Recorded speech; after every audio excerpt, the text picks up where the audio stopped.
የተወደዳችሁ ተመልካቾቻችን ከኢትዮጵያ ኦርቶዶክስ ተዋሕዶ ቤተክርስቲያን ቴሌቪዥን የአክብሮት ሰላምታችን ይድረሳችሁ። የሰዓቱን ዜናዎች ይዘን ቀርበናል። አብራችሁን ሁኑ።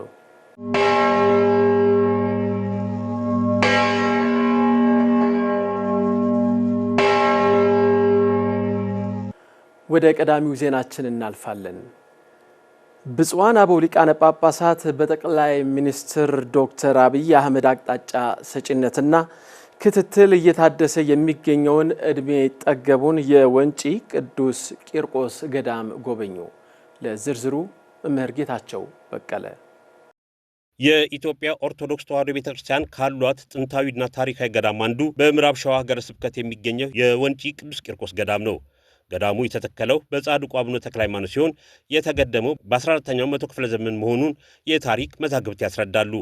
ገዳሙ ከ800 ዓመታት በላይ እድሜ ያስቆጠረ የታሪክ የቅርስ ማዕከል መሆኑን መዋዘ ጥበባት ዳንኤል ክብረት የጠቅላይ ሚኒስትሩ የማህበራዊ ጉዳዮች አማካሪ ሚኒስትር ገልጸዋል። የዚህ አካባቢ ታሪክ በዋናነት በሚታወቀው እና በተመዘገበው ከ12ኛው መቶ ክፍለ ዘመን ከአቡነ ተክለ ሃይማኖት ስብከተ ወንጌል ነው የሚጀምረው።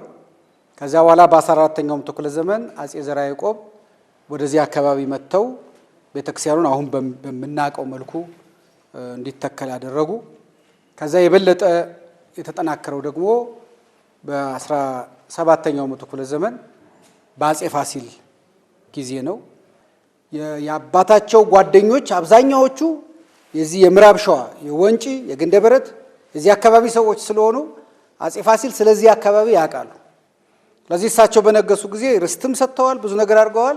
ከዛም በተጨማሪ አሁን በጣም ትልቅ ደወል ስማቸው የተጻፈበት ንጉሠ ነገሥት ፋሲለደስ ለወንጪ ባህር ለሚገኘው ቅዱስ ቂርቆስ ይሄንን ደወል ለነፍስና ለስጋቸው መድኃኒት እንዲሆን ሰጡ የሚለው ጽሑፍ የተጻፈበትን ደወል ከዛሬ 400 ዓመት በፊት ከጎንደር አስጭነው አምጥተው እዛ ሰጥተዋል ማለት ነው። በዛ ጊዜ በጣም የተጠናከረ ግንኙነቱ የበለጠ ተጠናከረ። በመጨረሻ ደግሞ በአጼ ኃይለ ሥላሴ ጊዜ ቤተክርስቲያኑ አሁን የፈረሰው ቤተክርስቲያን በጭቃና በጠጠር የተሰራበት ጊዜ ነው። ፊት አውራሪ ሀብተ ጊዮርጊስ ሀገራቸው እዚህ ነው። ይህ አካባቢ ብዙ ጀግኖች የነ ገረሱ ዱኪ፣ የነ ባልቻ አባ ነፍሶ፣ የነ ፊት አውራሪ ሀብተ ጊዮርጊስ ዲነግዴ በጣም ብዙ በጣሊያን ወረራ ጊዜ ለምሳሌ 19 አርበኞች ናቸው እዚህ ቦታ ተደብቀው የነበሩት። በጣም ብዙ ጀግኖች የነበሩበት አካባቢ ነው። የወንጪ ቅዱስ ቂርቆስ ገዳም ቀዳማዊ አፄ ኃይለ ሥላሴ ማይጨው ሲዘምቱ ስለት ከተሳሉባቸው ቦታዎች አንዱ መሆኑን የገለጹት መዋዘ ጥበባት የወንጪ ቅዱስ ቂርቆስ ገዳም ታሪክ የሕዝቦችን የሺህ ዘመናት ትስስር የሚያሳይ ሕያው ምስክር መሆኑን ገልጸዋል። መዋዘ ጥበባት አያይዘውም መንግስት በአካባቢው የወንጪና የደንዲ ሪዞርት ያለማበት ቦታ በመሆኑ አባቶቻችን የሰሩት ገዳም እንዲታደስ ጠቅላይ ሚኒስትር ዶክተር አብይ በሰጡት አቅጣጫና ባደረጉት ድጋፍ መሰረት ገዳሙ ሙሉ በሙሉ እድሳት እየተደረገለት እንደሚገኝም መዋዘ ጥበባት አስረድተዋል። እጅግ ጥንታዊ እጅግ ታሪካዊ የሆነ ስራ የተሰራበት ነው። ቀዳማዊ አፄ ኃይለ ሥላሴ ለማይጨው ጦርነት በሄዱበት ጊዜ ስለት ከተሳሉባቸው ቦታዎች አንዱ ይሄ ነበር እና ሲመለሱም በስለታቸው መሰረት የሳር የነበረውን የቆርቆሮ እንዲለብስ ያደረጉት እሳቸው ናቸው። ስለዚህ እስከዛ ድረስ በኢትዮጵያ ታሪክ በጣም የሚታወቅ መሀል ሐይቁ ላይ ደሴቱ ላይ የተመሰረተ ገዳም ነው። ይህን ገዳም በአንድ በኩል የቤተክርስቲያን ታሪክ ስለሆነ፣ በሌላ በኩል ደግሞ የተለያዩ ህዝቦች የጉራጌ፣ የኦሮሞ፣ የአማራ በዋናነት እና የሌሎች ህዝቦች መገናኛ ድልድይ ስለሆነ የህዝብ መተሳሰሪያ ቦታ ነው እና ይሄ ቦታ ሲለማ አሁን የምታዩት በሁለት ምዕራፍ ተከፍሎ የለማ ቦታ ነው። በዚህ የወንጪ ኢኮ ሪዞርት አለ። ከዚህ ደግሞ ወደ 11 ኪሎ ሜትር አካባቢ ብንሄድ የደንዲ ፊት አውራሪ ሀብተ ጊዮርጊስ ቤት ፊት ለፊት የሚታይበት ደንዲ ሪዞርት አለ። በቀደም የተመረቀው ሁለቱ በሚሰራበት ጊዜ ክቡር ጠቅላይ ሚኒስትሩ ይሄን ነገር ሰራን፣ በእኛ ዘመን ሊሰራ የሚችለውን በአባቶቻችን ዘመን የተሰራውን ከተው ነው የተሟላ ታሪክ አይኖረንም። ሰው እዚህ መጥቶ ይህን ሰርታችሁታል ግን የአባቶቻችሁን ታሪክ ትታችሁታል ማለቱ ስለማይቀር ያንንም ማስተካከልን መስራት አለብን ብለው በሰጡት አቅጣጫ መሰረት የእሳቸውም ድጋፍ ታክሎበት ብዙ ሰዎች ተረባርበውበት አሁን ፕሮጀክቱ ወደ ማጠናቀቂያው ምዕራፍ እየመጣ ነው። በፕሮጀክቱ ሙያዊ ድጋፍ እያደረጉ የሚገኙት አርክቴክት ዮሐንስ መኮንን ወንጪ የታሪክ የቅርስ ቦታ መሆኑን ጠቅሰው ህዝቡም ቅርሱን ሃይማኖቱን የሚጠብቅ መሆኑን አስተውለናል። ዲዛይኑም ሲሰራ የህዝቡንና የአባቶች ምክር የተካተተበት መሆኑን ገልጸዋል። ይሄ ዙሪያው ያለ ሐይቅ በእሳተ ገሞራ የተፈጠረ ሐይቅ ነው። በጣም በዓለማችን ላይ እጅግ ንጹህ ከሚባሉ ውሃዎች ይመረመራል አንዱ ነው። የአካባቢው ሰው ለመጠጥነትም ይጠቀምበታል። እዚህ ሐይቅ ላይ ሞተር ያለው ነገር አይሄድም፣ ክልክል ነው። በእጅ የሚቀዘፉ ቀላል ጀልባዎች ብቻ ናቸው። የአካባቢውን ሰዎች ሰብስበን በብፁዕነታቸው በአቡነ ሳዊሮስ አባትነት እዚህ እሳቸው ሰብስበው አናግረን ነበር። ህዝቡ የነገረን ነገር ምን አሉን? ልጆቻችንን ሁለት ነገር እናስተምራቸዋለን። አንደኛ ግብረ ድቁና ነው የምናስተምራቸው፣ ክህነት እንዳይተዉ፣ አሰረ ክህነቱ እንዳይጠፋ ግብረ ድቁና እናስተምራለን። ሁለተኛ ዋና እናስተምራለን አሉ። ድቁናው እሺ ይሁን በአባቶች ለመተካት ነው፣ ዋና ምን ይሰራላቸዋል አልናቸው። እንደው ችግር ቢመጣ እንኳን ቶሎ ሮጠው ዋኝተው ቅርሱን እንዲያድኑልን እዚህ የሚያድግ ልጅ ዋና የማይችል የለም ብለው ነግረውናል። እና ህዝቡ ተሰብስቦ ይሄን ቦታ ልናስተካክለው ነው እናንተ የምትሰጡት ሐሳብ ብለን ስንጠይቃቸው ታሪኩን በሙሉ ነገሩን። በዋነኛነት ይሄን ፕሮጀክት ስንሰራ ቤተክርስቲያኑን አካባቢ የሚገኙበት ሁኔታ አሰራርና ለጎብኚዎች አጠቃላይ ለማሻሻል የሚያስችል የተሟላ እድሳትና ጥበቃ ነው። ቤተክርስቲያኑ ብቻ አይደለም፣ አካባቢው ገጸ ምድሩ ጭምር እንዲስተካከል። ከዛ ቤተክርስቲያኑን ብቻ ብንሰራው ደግሞ ሌሎች ደጋፊ አገልግሎቶች ከሌሉ የተሟላ አይሆንም ተብሎ አብረው በኋላ አሳያቸዋለሁ። ሙዚየም፣ ለሰበካ ጉባኤ የሚሆን ጽሕፈት ቤት፣ ቢሮዎች፣ የአብነት ትምህርት ቤት ይሄን የመሳሰሉ በሙሉ አንድ የተሟላ ገዳም የተሟላ ቤተክርስቲያን ሊኖረው የሚችሉት እንዲሟላ ተደርጓል። የኦሮሚያ ብሔራዊ ክልላዊ መንግስት ለወንጪ ቅዱስ ቂርቆስ ገዳምና ለአካባቢው ያደረገው አስተዋጽኦ ከፍተኛ ሲሆን የወንጪ ቅዱስ ቂርቆስ ገዳም ታሪካዊና ሃይማኖታዊ ቅርሱነቱን ጠብቆ በዘመናዊ ልማት እየተደገፈ ያለ ማራኪ የኢኮቱሪዝም መዳረሻ እንዲሆን እየተሰራ መሆኑ ይታወቃል። ይህም ለገዳሙ ለአካባቢው ማህበረሰብ ከፍተኛ የሆነ ኢኮኖሚያዊና ማህበራዊ ተጠቃሚነትን የሚፈጥር ለቀጣዩ ትውልድም ተስፋ የፈነጠቀ ፕሮጀክት መሆኑ ተገልጿል። በተያያዘም በጠቅላይ ሚኒስትር ዶክተር አብይ አህመድ አቅጣጫ ሰጪነትና ክትትል እየታደሰ የሚገኘው የወንጪ ቅዱስ ቂርቆስ ገዳም ፕሮጀክት እየተገባደደ መሆኑም ተገልጿል። አሁንም መምህር ጌታቸው በቀለ ዝርዝር አለው። ግንቦት 7 ቀን 2018 ዓ.ም ብፁዕ አቡነ ሳዊሮስ የመንበረ ፓትርያርክ ጠቅላይ ቤተ ክህነት ዋና ስራ አስኪያጅ የደቡብ ምዕራብ ሸዋና የሸገር አህጉረ ስብከት ሊቀ ጳጳስና ብፁዓን አበው ሊቃነ ጳጳሳት የገዳሙን ልማት ተዘዋውረው ጎብኝተዋል። ልማቱንም አድንቀዋል። መዋዘ ጥበባት ዳንኤል ክብረት የጠቅላይ ሚኒስትር የማህበራዊ ጉዳዮች አማካሪ ሚኒስትር እንደገለጹት የወንጪ ቅዱስ ቂርቆስ ገዳም የሚሰራው ፕሮጀክት ብዙዎች አስተዋጽኦ ያደረጉበት ሲሆን ዛሬም አስተዋጽኦ ያደረጋችሁ ታሪካችሁ የሚጻፍ ይሆናል። ብፁዓን አበው ሊቃነ ጳጳሳት መጥታችሁ አይታችሁ በመባረካችሁ ምስጋናችንን እናቀርባለን ብለዋል። ብዙዎች አስተዋጽኦ እንዳደረጉለት ማወቅ ስላለበት ያን ሁሉ ታሪክ እንጽፋለን። ዛሬም አስተዋጽኦ ያደረጋችሁት እንደዚሁ ታሪካችሁ የሚጻፍ ነው። ሌሎቻችሁም ያስፈልጋል። የሁላችንም አስተዋጽኦ እዚያ ቦታ ውስጥ መኖር መቻል አለበት እና በቀድሞው ዘመን አባቶቻችን ከገበሬዎቹ መገበሪያውን ተቀብለው ወደ መስዋዕት ሲሆን የሁሉ አስተዋጽኦ መኖር አለበት። የሁሉ ንጹህ ይሁን እንጂ የሁሉ አስተዋጽኦ መኖር አለበት ስለሚባል የሁሉም አስተዋጽኦ እንዲኖር ያስፈልጋል። ብዙዎች ናቸው ለዚህ እያደረጉ ያሉት። ዛሬ መምጣታችሁ መባረካችሁም ትልቅ ነገር ነው። ብፁዕ አቡነ ሳዊሮስ የመንበረ ፓትርያርክ ጠቅላይ ቤተ ክህነት ዋና ስራ አስኪያጅ የደቡብ ምዕራብ ሸዋና የሸገር አህጉረ ስብከት ሊቀ ጳጳስ አባታዊ መልእክታቸውን አስተላልፈዋል። ይህንን የተረሳውን ቦታ በዚህ መልኩ በማየታችን በጣም እጅግ ነው ደስ ያለን።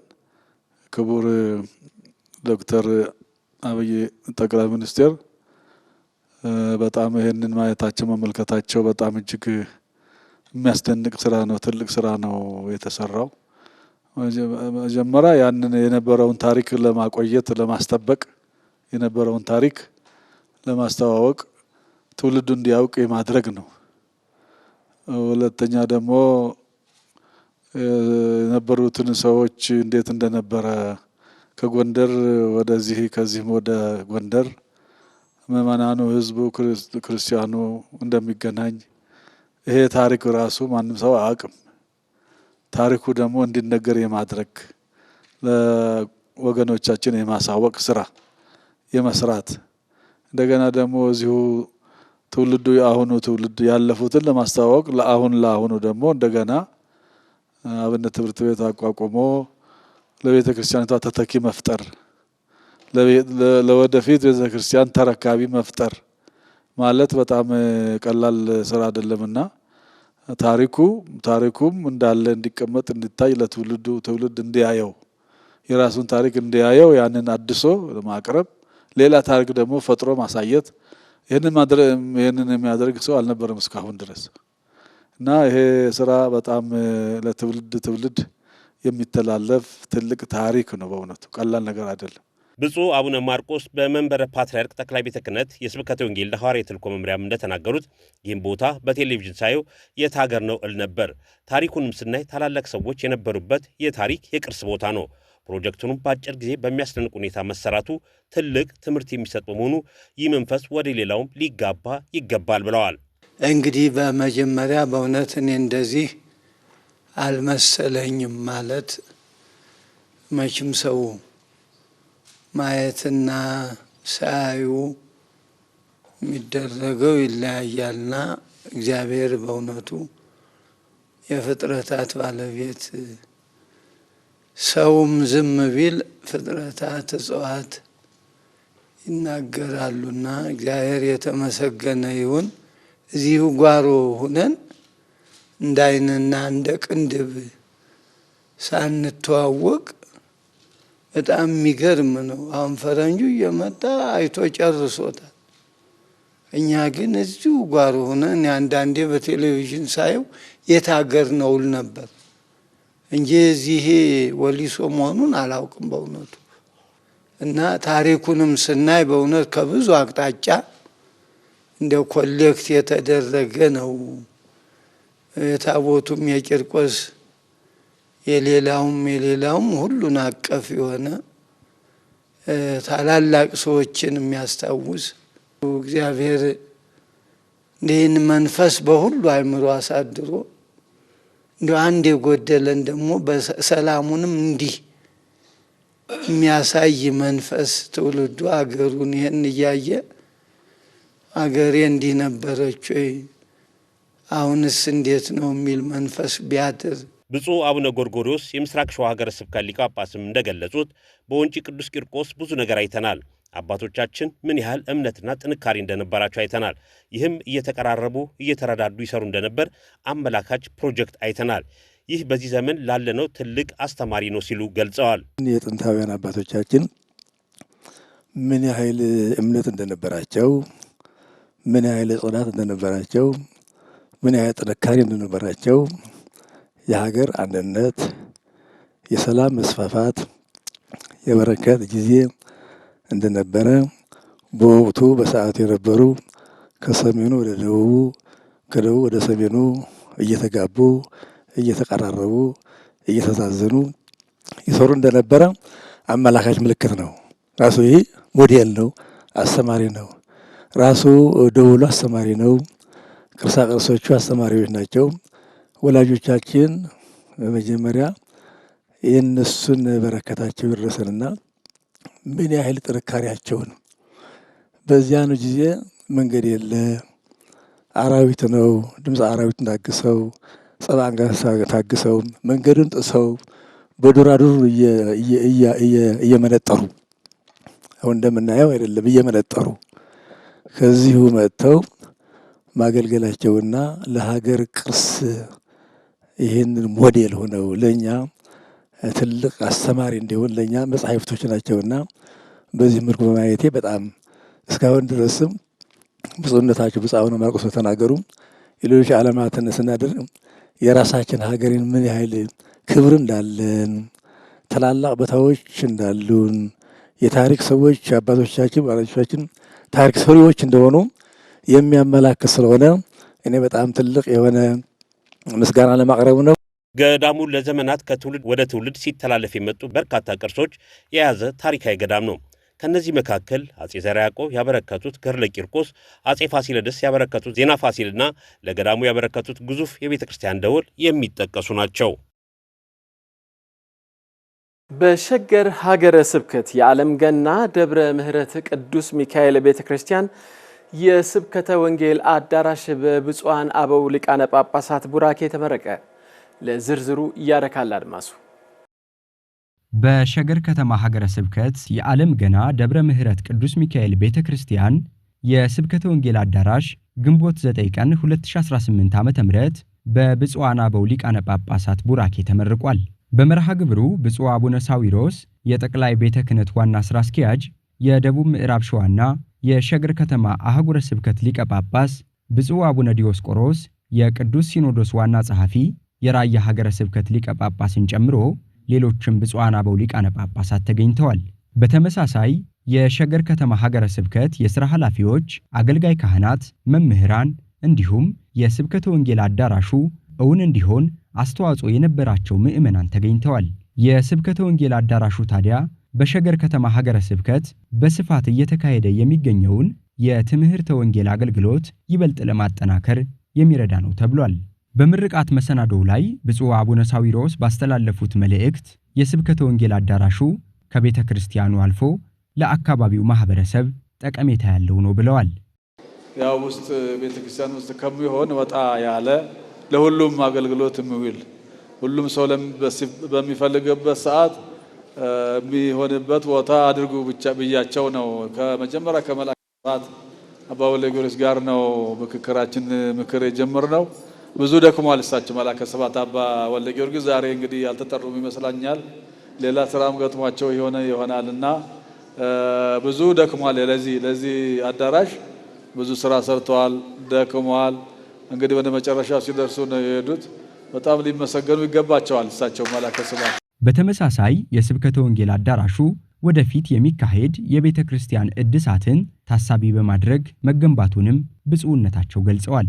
አዳራሽ ብቻ ሳይሆን ቤተ መቅደስንም ጭምር ነው የተሰራው። ምክንያቱም ቤተ ክርስቲያኑ ቢታደስ በሚሰራበት ሰዓት ይሄ ቤተ ክርስቲያን ይሆናል። ስለዚህ ቀላል ስራ አልተሰራም፣ ትልቅ ስራ ነው። አዳራሹ በጣም ሰፋ ያለ ነው። በጣም ሰፋ ስላለ ነው እንግዲህ ረጅም ሰዓት የቆየው። ከተጀመረው በኋላ ብዙ ነገሮች ገጥሞታል። ስለዚህ አሁን ያሉት አስተዳዳሪውና ጸሐፊው ሰበካ ጉባኤው በጣም ተክተው ሩጠው ብዙ ውጣ ውረድ ገጥሟቸው ነው ይሄን የጨረሱት። በጣም እጅግ እናመሰግናቸዋለን ሁላችሁንም፣ እነሱንም እናንተንም። ብፁዕ አቡነ ዲዮስቆሮስ የቅዱስ ሲኖዶስ ዋና ጸሐፊ፣ የራያ ሀገረ ስብከት ሊቀ ጳጳስ በበኩላቸው በእግዚአብሔር ፈቃድ ይህንን ስለሰራችሁ እንኳን ደስ ያላችሁ ብለዋል። ከጧት ወደ ማታ መድረስ፣ ከማታ ለጧት መድረስ የሁሉ የእግዚአብሔር ፈቃድ ነው። ከእግዚአብሔር ፈቃድ ውጭ ነፍስ ያለው ሁሉ መተንፈስ አይችልም፣ መንቀሳቀስም አይችልም፣ መሮጥም አይችልም፣ መስራትም አይችልም። ስለዚህ ለዚህ ለዓለም ገና ሕዝብ የእግዚአብሔር ፈቃድ ስለሆነለት ይህንን ሁለገብ አዳራሽ መንፈሳዊ አገልግሎት የምትገለገሉበት በገንዘባችሁ ሕይወታችሁም ገንዘባችሁም ጉልበታችሁም ዕውቀታችሁም ጥበባችሁም በዚህ ስራ ላይ እንዲውል እግዚአብሔር ስለፈቀደ ይህ ግሩም የሆነ ድንቅ የሆነ አዳራሽ ለቤተ ክርስቲያን መገልገያ የሆነ እንድትሰሩ የእግዚአብሔር ፈቃዱ ሆኖላችኋልና እንኳን ደስ ያላችሁ በድጋሚ። ብፁዕነታቸው የዓለም ገና ደብረ ምሕረት ቅዱስ ሚካኤል ቤተክርስቲያን የስብከተ ወንጌል አዳራሽ ለምረቃ መብቃቱ በፍቅር መስራት ምን ያህል ውጤታማ እንደሚያደርግ አንድ ማሳያ መሆኑንም አክለው አንስተዋል። እናንተ ምእመናኑ ወጣቶቹ ፍቅር፣ አንድነት ስላላችሁ ነው ይህንንም የመሰለ ህንፃ ሰርታችሁ ለማስመረቅ የበቃችሁትና ስለዚህ ፍቅር የእምነት መገለጫችን ነው። ፍቅር የሃይማኖት የእምነት መገለጫችን ነው። ፍቅር የሌለው ከንቱ ነው ይላል። ፍቅር የሌለው እንደሚጮህ ናስና እንደሚንሿሿ ጸናጽል ነው። ፍቅር አይታበይም፣ ፍቅር አይኮራም፣ ፍቅር ስርዓተ ቢስ አይደለም፣ ፍቅር የሕግ ፍጻሜ ነው ይላል። ስለዚህ በዚህ ደብር፣ በዚህ ቦታ፣ በዚህ አውደ ምሕረት ፍቅር ሰፍኖ ስላየን በፍቅር አገልግሎት ስላገለገላችሁ በፍቅር ሆናችሁ ስላለማችሁ እግዚአብሔር ይህንን የሥራ የድካማችሁን ውጤት የድካማችሁን ፍሬ በዛሬው ዕለት ደግሞ የክርስቶስ እንደራሴዎች በሆኑት ብፁዓን አባቶች ለማስባረክ በቃችሁ። ከዚህ ባሻገር በምርቃት መርሃ ግብሩ ላይ የደቡብ ምዕራብ ሸዋ ሀገረ ስብከት ከማኅበረ ቅዱሳን ወሊሶ ማዕከል ጋር በመተባበር በአፋን ኦሮሞ የሚያገለግሉ 15 ተተኪ መምህራንን አስመርቋል። ተመራቂዎቹ በደቡብ ምዕራብ ሸዋ ሀገረ ስብከት እየተካሄደ የሚገኘውን የስብከተ ወንጌል አገልግሎት ይበልጥ ተደራሽ ለማድረግ የሚኖራቸው ሚና ከፍ ያለ ስለመሆኑም ተጠቁሟል። በመጨረሻም በሸገር ከተማ ሀገረ ስብከት ጀሞ ደብረ ብርሃን አቡነ ተክለ ሃይማኖት ቤተክርስቲያን 29 አዳዲስ አማንያን የሥላሴ ልጅነት አገኙ። ለዝርዝሩ ያረካል አድማሱ። በሸገር ከተማ ሀገረ ስብከት ጀሞ ደብረ ብርሃን አቡነ ተክለ ሃይማኖት ቤተክርስቲያን 29 አዲስ አማንያን የሥላሴ ልጅነትን አግኝተዋል። በብፁዕ አቡነ ሳዊሮስ የጠቅላይ ቤተ ክህነት ዋና ሥራ አስኪያጅ የደቡብ ምዕራብ ሸዋና የሸገር ከተማ አህጉረ ስብከት ሊቀ ጳጳስ ለአዳዲስ አማንያን የሚከናወነው የቅድስት ቤተ ክርስቲያን ሥርዓትም ተፈጽሞላቸዋል። በመርሃ ግብሩ መላከ ሰላም አለማየሁ ተፈራ የሸገር ከተማ ሀገረ ስብከት ዋና ሥራ አስኪያጅ ቆሞስ አባ አፈወርቅ ዮሐንስ በአዲስ አበባ ሀገረ ስብከት የለሚ ኩራ ክፍላተ ከተማና በሸገር ከተማ ሀገረ ስብከት የሦስቱ ክፍላተ ከተማ ሥራ አስኪያጅ ካህናት፣ መምህራንና ምዕመናን ተገኝተዋል። አዳዲሶቹ አማንያን ከመጠመቃቸው አስቀድሞ የቅድስት ቤተ ክርስቲያንን ትምህርት ማግኘታቸውን ደግሞ መጋቢ አላፍ ተስፋዬ ቂጤሳ የሸገር ከተማ ሀገረ ስብከት ስብከተ ወንጌል ክፍል ኃላፊ ገልጸዋል። ብፁዕ አባታችን አቡነ ሳዊሮስ በሚመሩት ሀገረ ስብከት እንዲህ ያሉ ኩነቶች የተለመዱ ናቸው። ቀደም ሲል በደቡብ ምዕራብ ሸዋ ሀገረ ስብከትም እንዲህ ያሉ አገልግሎቶችን ያከናውናሉ። ጌታ በወንጌል እንግዲህ ከውጭ ያሉትን ማምጣት ከውስጥ ያሉትን ማጽናት እንዳለበት ሐዋርያትን ለዚህ አገልግሎት ከጠራበት ወይ ከሾመበት አንዱ የስብከተ ወንጌል አገልግሎትን ማስፋት ነው። በቦታው ላይ እኛም ተመላልሰን ሃይማኖታዊ ትምህርት ዶግማችን፣ ቀኖናችን ትክክለኛ ጤናማውን ከነቢያት ከሐዋርያት ከጌታም ትምህርት የመጣውን ትምህርት በመስጠት ጤናማ ኦርቶዶክሳዊ ትምህርት ሰጥተናቸው ያለማንም ጫና ሰምተው አምነው ይቺ ቤተክርስቲያን የምትደመጥናት የምትታይናት ቢቀምሷት ደግሞ የምትጣፍጥናት ብለው አምነው እንጠመቃለን ብለው በራሳቸው ጊዜ ወስነው ነው ሕፃናቶቻቸውን ሁሉ ጭምር ቤተሰብም ጭምር ነው እዚህ ጥምቀት ውስጥ ሱታፊ ያደረጉት ማለት ነው። የስብከተ ወንጌል ክፍል ኃላፊው አክለውም አዳዲሶቹ አማንያን የሥላሴ ልጅነትን ማግኘታቸው ለእናት ቤተ ክርስቲያን ትልቁ ደስታዋ ነው ብለዋል። መሰሎቼ ሰባኪያን፣ መምህራነ ወንጌል፣ የቤተ ክርስቲያን አስተዳዳሪዎች፣ የሰበካ ጉባኤ አገልግሎት አገልጋዮች፣ እንደገና የሰንበት ትምህርት ቤት ወጣቶች በጣም ትኩረት ማድረግ ያለብን ምንድነው? አንደኛ ቤት ውስጥ ያሉትን ማጽናት፣ ሁለተኛ የጠፉትን የተቅበዘበዙትን ደግሞ ማምጣት ያስፈልጋል። ይሄ በክርስቶስ ዘንድ የሚያስመሰግን ሐዋርያት ኦዲት የሚደረጉበት ትልቁ ነገር አዳናችሁ ወይ ነው። ምክንያቱም እሱ በአባቱ ዘንድ ሲመጣ የመጀመሪያ ያደረገው የጠፋው መፈለግ ስለሆነ ሉቃስ ወንጌል ምዕራፍ 19 ቁጥር 10 ላይ የሰው ልጅ የጠፋውን ሊፈልግ የወደቀውን ሊያነሳ መጥቷልና ስለሚል ማለት ነውና ስለዚህ እንደ ስብከተ ወንጌል ሆነን ለመናገር ከሆነ የቤተ ክርስቲያን ደስታ ነው። ቤተ ክርስቲያን በቃ ሰክሰስ የሆነችበት ትልቁ ነገር ምንድነው ከተባለ ሕንጻን ቆልለ ከመስራት ሕንጻ መስራት በጎ ነገር ነው። ትውልድ አምልኮተ እግዚአብሔር የሚፈጽምበት ነው። ግን ከዚያ የሚበልጥ ሕንጻውን የሚሰሩ ሰዎች መሰራት መቻል አለባቸው። ይህ በእንዲህ እንዳለ ብፁዕ አቡነ ሳዊሮስ የጠቅላይ ቤተ ክህነት ዋና ሥራ አስኪያጅ የደቡብ ምዕራብ ሸዋና የሸገር ከተማ አህጉረ ስብከት ሊቀ ጳጳስ በዚሁ ቤተ ክርስቲያን በነበራቸው ሐዋርያዊ አገልግሎት ለ18 ዲያቆናት የቅስና ለ25 ደቀ መዛሙርት ደግሞ የዲቁና ሥልጣነ ክህነት ሰጥተዋል። ይህም በሸገር ከተማ ሀገረ ስብከት የሚከናወኑ አገልግሎቶችን ይበልጥ ተደራሽ ለማድረግ የሚረዳ መሆኑን የስብከተ ወንጌል ክፍል ኃላፊው ጠቁመዋል። የነገዋን ቤተ ክርስቲያን ማየት የምንችለው ሕንጻ ቤተ መቅደሱን መገንባት ብቻ አይደለም። ሕንጻ ሥላሴ የሰው ልጅ መገንባት አለብን። ለዚያ ደግሞ ሰራዊት ማብዛት አለብን። መንፈሳዊያን ሰራዊት እነዚህ ምድራዊ መሳሪያ የታጠቁ አይደለ፣ ሰማያዊውን ትጥቅ መንፈሳዊውን ትጥቅ የታጠቁትን በትምህርት በመንፈሳዊ ጸጋዎች ማሳደግ ማብዛት አለብን ብለው ስለሚያምኑ ዛሬም በዚያ ስፍራ ላይ የሆነው እንግዲህ ከተለያዩ ወረዳዎች የተውጣጡ ግን ደግሞ በዚያ ቦታ ላይ መጥተው ይህንን የክህነት አገልግሎት የወሰዱበት ሁኔታ ነው ያለው። እነዚህን እንግዲህ አደራ ብለው እሳቸው ክህነቱን ሲሰጡ ከነገሯቸው አንዱ የቃል አስተማሪ ብቻ ሳይሆኑ የህይወት አስተማሪም ጭምር እንዲሆኑ እስከዛሬ ዲያቆናት የነበሩ ከእንግዲህ በኋላ ጫንቃችሁን አስፉ፣ የመስቀል ነው የምትሸከሙት፣ የምእመናን ሸክም ልትሸከሙ ነው፣ ለዚህ ነው የሾምናችሁ። ስለዚህ እናንተ በዚህ በወሰዳችሁት ክህነት እናንተ የራሳችሁን ህይወት ብቻ እንድትኖሩ ሳይሆን የቤተ ክርስቲያንን ሸክም እንድትሸከሙላት፣ ምእመናንን እንድትደርሷቸው፣ እንድታገለግሏቸው የሚል ጽኑ አባታዊ ሐዋርያዊ መመሪያ ሰጥቷቸዋል። ብፁዕነታቸው ግንቦት 9 ቀን 2018 ዓ.ም ሐዋርያዊ አገልግሎት ባካሄዱበት በጀሞ ደብረ ብርሃን አቡነ ተክለ ሃይማኖት ቤተክርስቲያን መጋቢት 26 ቀን 2018 ዓ.ም 75 አዳዲስ አማንያን የሥላሴ ልጅነት ማግኘታቸው ይታወሳል። የተወደዳችሁ ተመልካቾቻችን ከኢትዮጵያ ኦርቶዶክስ ተዋሕዶ ቤተክርስቲያን ቴሌቪዥን ለሰዓቱ የነበሩን ዜናዎች የተከታተላችሁትን ይመስላሉ። ሌሎች መርሃ ግብሮቻችን አሁንም ይቀጥላሉ። ቆይታችሁ ከኛው ጋር እንዲሆን በአክብሮት እንጋብዛለን። መልካም ጊዜ